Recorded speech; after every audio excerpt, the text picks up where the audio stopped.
नमस्कार बच्चों, कैसे हो आप लोग सब? बढ़िया। आज का हमारा लेसन है समय और ऊर्जा प्रबंधन, adjustment of time and energy.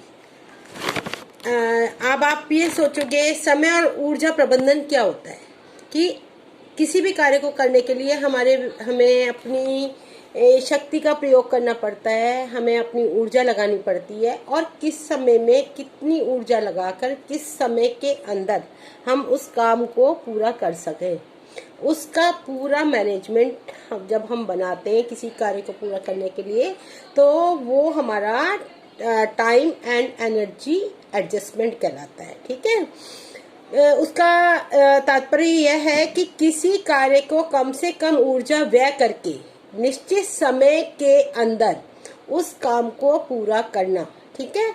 और कार्य को कम से कम ऊर्जा व्यय करके निश्चित समय के अंदर समय योजना के द्वारा पूरा किया जाना जो है वो हमारा adjustment of time and energy कहलाता है।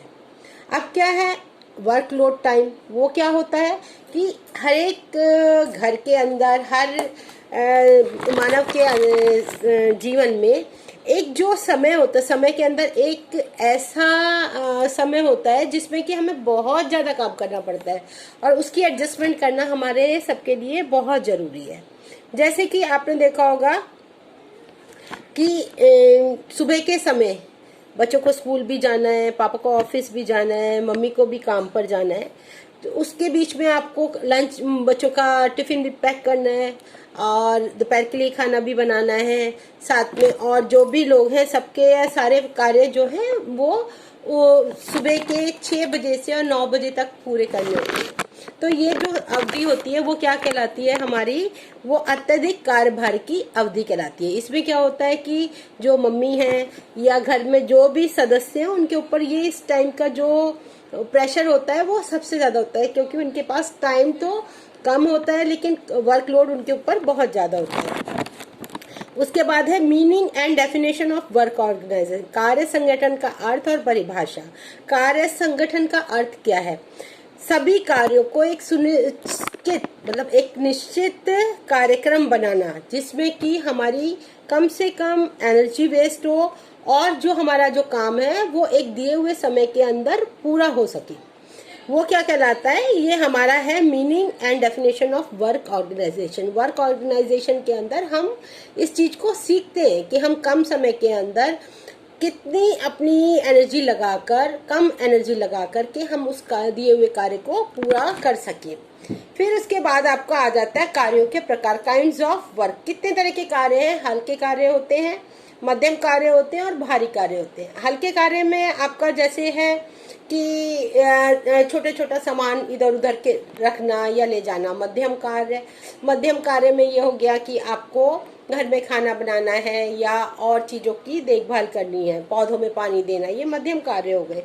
ऐसे भारी कार्य किसी भारी सामान को इधर से उधर लेकर जाना, इसके अलावा कहीं बहुत दूर की यात्रा करना, या मतलब भारी कार्य में आपके लिए और कोई बहुत बड़ा ऐसा आपके पास कोई इवेंट है उसको पूरा करना, वो आपके जो है वो भारी कार्य हो जाते हैं। इसके बाद हम आते हैं कार्यों का सरलीकरण यानी कि सिंप्लीफिकेशन ऑफ वर्क्स। अब हम कोई भी कार्य करते हैं, अगर उसको हम बहुत ही ज्यादा कॉम्प्लिकेटेड कर दें तो हमारा उसमें एनर्जी भी बहुत लगती है और साथ साथ क्या होता है उसके हमारा समय भी बहुत लगता है। तो कार्य करने के लिए हमें कुछ ऐसे तरीके और इक्विपमेंट्स का यूज करना होता है जिससे कि कार्य करते समय हमारी जो एनर्जी है वो भी सेफ हो और हमारा काम जो है जल्दी से जल्दी हो सके। अब क्या क्या है इसके बाद? किसी भी कार्य को आसान बनाने की कुछ विधियां होती है, सरलीकरण की कुछ विधियां होती हैं। Methods of simplification of work क्या है कि अगर हम जैसे अपने किसी भी सामान को व्यवस्थित रूप से नहीं रखते, एक चीज इधर रखी, एक उधर रखी, एक उधर रखी, सुबह हमें जाना है तो हम क्या करेंगे, सब कुछ एक एक चीज कहीं कहीं से उठाएंगे तो उसमें हमारा क्या होगा, बहुत ज्यादा समय वेस्ट होता है। कि सबसे पहले हमें क्या करना चाहिए कि हमें अपनी जो वस्तुएं उनको सुविधाजनक स्थानों पर ही रखना चाहिए। फिर हमारे श्रम बचाऊ उपकरण है यानी कि जैसे मिक्सी है, गीजर है और आपकी वॉशिंग मशीन है, ये इन चीज़ों का हमें यूज़ करना चाहिए, जिससे कि एक तो हमारा जो काम है वो समय पर पूरा हो, और क्या है, हमारी एनर्जी भी कम लगे। और जो अगर हम कोई भी काम करते हैं तो उसको एक प्रॉपर हमारा एक मेथड होना चाहिए, जिससे कि हम आसानी से और जल्दी काम कर सकें। और उसके बाद क्या है कि हमें जो हम कोई भी काम पूरा कर रहे हैं तो उसको हमें थोड़ा थोड़ा चेंज करते रहना चाहिए। अदरवाइज क्या होता है कि हम बहुत ज़्यादा थक जाते हैं, और वो हमारे लिए एक तरह से उबाऊ भी हो जाता है अपने जो है। फिर इसके बाद क्या होता है, कार्य कौशल, यानी कि अपनी जो है हमारे काम करने के स्किल्स को हमको इम्प्रूव करना चाहिए, बढ़ाना चाहिए। और जब हम कोई भी काम करते हैं तो हमें जो सिटिंग अपना पोस्चर है उसको बहुत ही महत्वपूर्ण है कि हम उसका ध्यान रखें। अदरवाइज अगर हम जैसे लैपटॉप पे काम कर रहे हैं, या हम किचन में काम कर रहे हैं, या हम कोई भी काम कर रहे हैं, अगर हमारा सिटिंग या स्टैंडिंग पोस्चर सही नहीं है तो हम थोड़े देर में हमें कहीं दर्द होना शुरू हो जाएगा, या हम परेशान होना शुरू हो जाएंगे, जो कि हमारे जो आगे के काम में बाधा आएगी। फिर कार्य संधि को अपनाने से, कार्य संधि क्या होती है कि अगर एक टाइम में हम एक से ज्यादा 2-3 काम करते हैं। अब आपने मम्मी को देखा हो किचन में कि अगर गैस है उनके पास 3-4 बर्नर्स वाली, तो एक पर दूध होता है, एक पे दाल रख देती है, एक में सब्जी बन रही होती है, एक पे फुलके बनाते हैं, तो वो क्या हो जाए, कार्य संधि हो जाती है। मतलब एक ही समय में वो डिफरेंट 3-4 काम करती हैं, ठीक है। और जो है अपने काम को हमें क्या करना चाहिए, छोटा और सरल, मतलब इजी वे ढूंढना चाहिए कि हम अपने काम को किस तरह पूरा कर सकते हैं।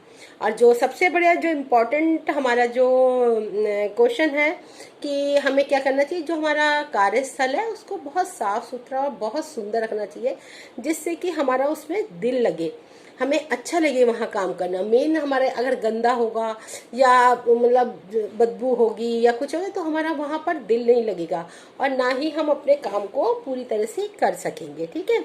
अब उसके बाद आ जाता है थकान। काम करने के बाद कई बार होता है कि इंसान बहुत ज़्यादा थक जाता है और सोचता है कि अब भाई अब मैं इसको काम नहीं कर सकता, तो जिसके कारण क्या होता है, आप थोड़ी देर के लिए काम को रोक देते हो।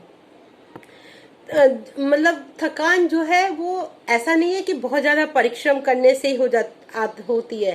कई बार होता है कि इंसान है ना अपने मन में ही कुछ प्लान कर रहा है, कुछ कर रहा है, फिर भी बहुत ज्यादा परेशान है या बहुत ज्यादा एक तरह से वो स्थिर नहीं है, तब भी उसको मानसिक थकान हो जाती है, वो उसका दिमाग थक जाता है, वो सोचता है कि मैं कुछ अब कार्य करने योग्य नहीं रह रहा हूँ। तो उसके बाद ये मैंने आपको कराया है, थकान दूर करने के कुछ हमारे वो होते हैं, नियम होते हैं। थकान को दूर करने के कुछ हमारे तरीके भी होते हैं। पहला क्या है कि अगर हम कोई भी काम करते हैं तो उसके बीच में हमें थोड़ा 15 मिनट या 20 मिनट के बाद थोड़ा 1-2 मिनट का रेस्ट लेना चाहिए, और बारी बारी से हमें जैसे कभी हल्का काम और कभी भारी काम करना चाहिए। ऐसा नहीं कि रेगुलरली आप हल्का ही हल्का करते रहो, तो भारी करने में मुश्किल होगी, और जब भारी हम ज़्यादा काम करते हैं तो हम जल्दी थक जाते हैं। अच्छा, फिर उसके साथ साथ हमें जो हमारी एनर्जी सेवर उपकरण होते हैं या इक्विपमेंट्स होते हैं उनका भी हमें यूज़ करना चाहिए। पहले लोग जो थे कि जो लेडीज़ थी मसाले भी अपने हाथ से पीसती थी, चटनी भी पीसी, आजकल सब कुछ वो है, हमारे पास सुविधाएं हैं। हम मिक्सी में फटाफट चटनी पीस सकते हैं, मैंगो शेक बना सकते हैं, दाल पीस सकते हैं। इसके अलावा जो फूड प्रोसेसर में सब्जियां काट सकते हैं, तो इससे क्या है, हमारे एनर्जी और समय दोनों चीज़ों की हमारी बचत होती है। और जो हमें नेक्स्ट जो स्टेप लेना चाहिए कि हमें अपने कार्य का प्रॉपर एनालिसिस कर टास्क बना लेने चाहिए, और एक अकेला ही अपने ऊपर सारी रिस्पॉन्सिबिलिटी लेता जाएगा कि मैं ये करूंगा, मैं ये करूंगा, मैं करूंगा, तो मुश्किल होता है। उसको हमें क्या करना चाहिए, अपनी जो ड्यूटीज को दूसरे परिवार के सदस्यों में, या जो हमारा अगर इंस्टीट्यूशन है या कोई भी ऑर्गेनाइजेशन है, तो बाकी लोगों के साथ मिल करके भी हमें उस काम को बांटना चाहिए, ठीक है। और जो काम है वो हमें जो जिस जगह पर काम करना है उसको भी हमें अच्छा जगह ढूंढनी चाहिए, और सही उपकरण प्रयोग में लाने चाहिए, और धीरे धीरे हमें अपनी जो वर्क स्किल्स है उनको इम्प्रूव करना चाहिए, मतलब कार्य कुशलता को बढ़ाना चाहिए। और जो हमारा एनवायरनमेंट है वो खुशनुमा और अच्छा होना चाहिए, जिससे कि हम सब मिलकर के बहुत ही अच्छी तरीके से कार्य कर सकें।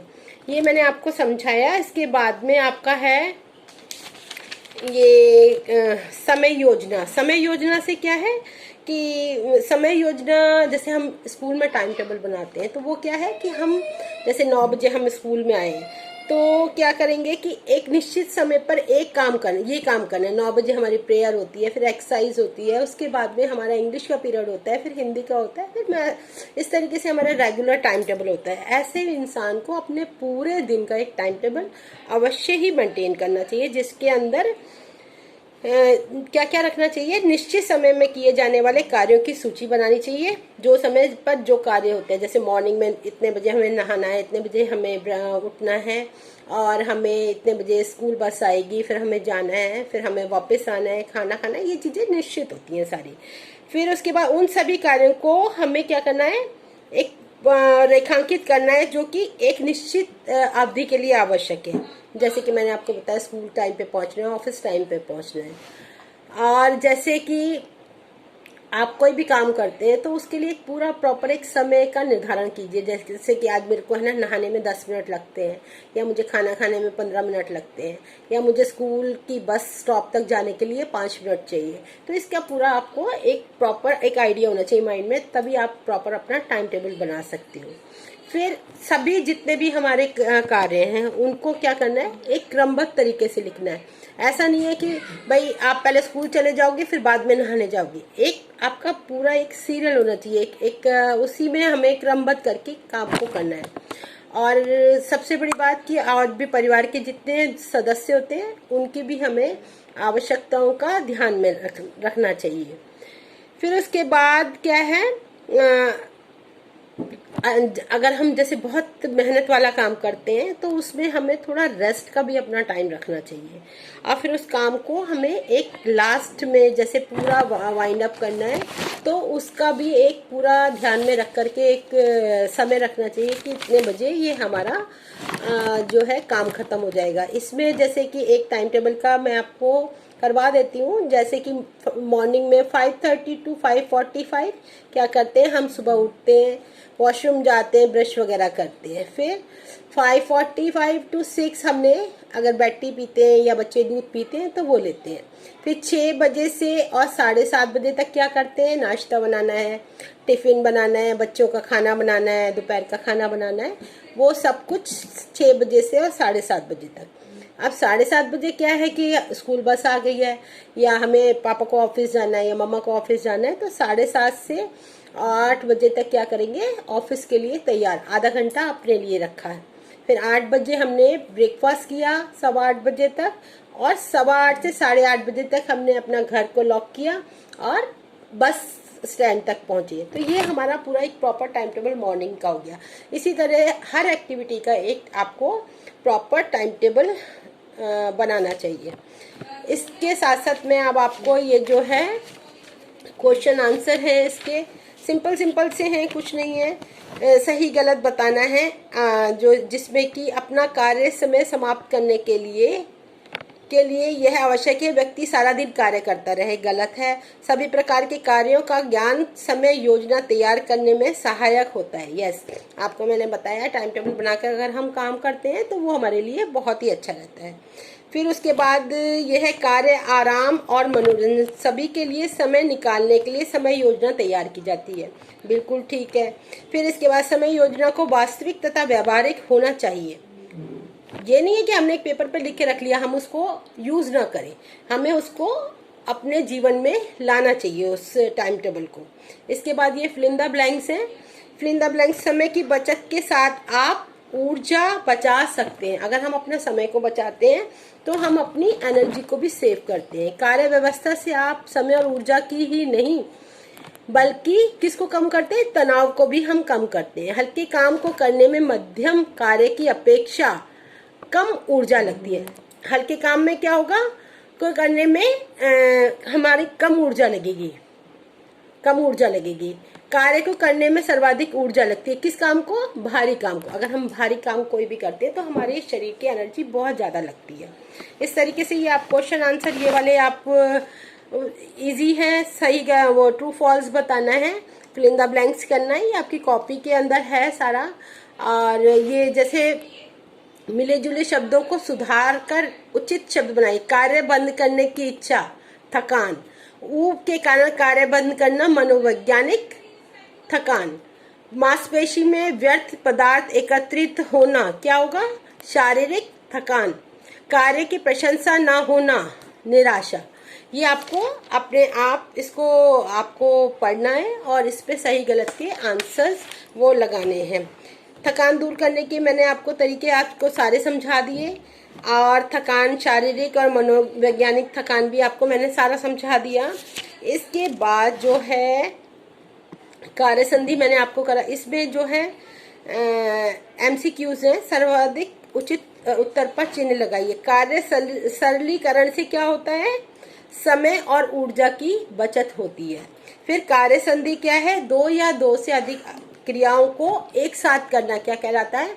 कार्य संधि कहलाता है। दो या अधिक क्रियाएं एक साथ करना क्या कहलाता है? वो कार्य संधि। उचित आसन से क्या होती है? ऊर्जा शक्ति की बचत होती है। अगर हम सही पोस्चर से बैठ करके या खड़े होकर के काम करते हैं तो हमारी एनर्जी भी बचती है और हमारे समय की भी बचत होती है। अब ये सही गलत बताना है। समस्त दिनचर्या को समाप्त करने के लिए आवश्यक है कि पूरे दिन जागकर काम किया जाए, गलत। बीच में हमें थोड़ा सा रेस्ट का टाइम भी रखना चाहिए। अपने कार्य के प्रकार का भले प्रकार ज्ञान होना समय योजना बनाने में मदद करता है, बिल्कुल ठीक है।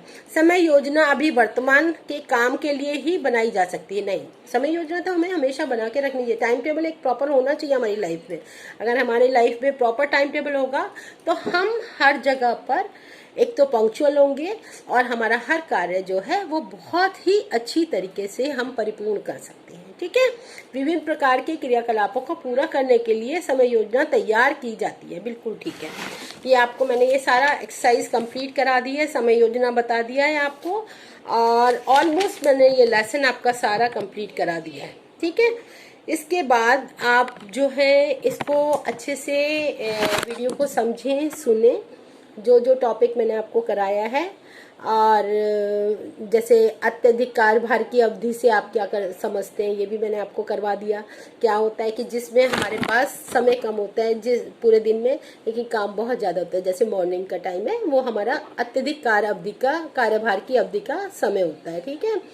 और ये मैंने आपको बता दिया शारीरिक थकान से बचने के 2 उपाय, कि हमें एक तो क्या करना चाहिए कि ऑर्गेनाइज करके चलना चाहिए अपने काम को प्रॉपरली, और उसके बाद जो हमारे कार्य हैं उनका सरलीकरण, यानी कि सिंप्लीफिकेशन ऑफ वर्क, ये हमें करके हम चलते हैं तो हम अपने हर काम को समय से पहले ही पूरा कर पाएंगे और हम अपनी एनर्जी को भी सेव कर पाएंगे। पूरा लेसन मैंने आपको कंप्लीट कराया है, क्वेश्चन आंसर कराए, मल्टीपल चॉइस क्वेश्चन कराए, ट्रू फॉल्स कराए। आप इसको समझो, समझ करके कॉपी में इसको अपने नोटबुक में करके रखो और मेरे पास उसको सेंड करो। अगर आपको कोई भी परेशानी या कोई प्रॉब्लम है या कुछ आपको समझ नहीं आता तो आप मुझे कॉल कर सकते हो, मैसेज कर सकते हो। Okay, bye bye, see you, have a good day.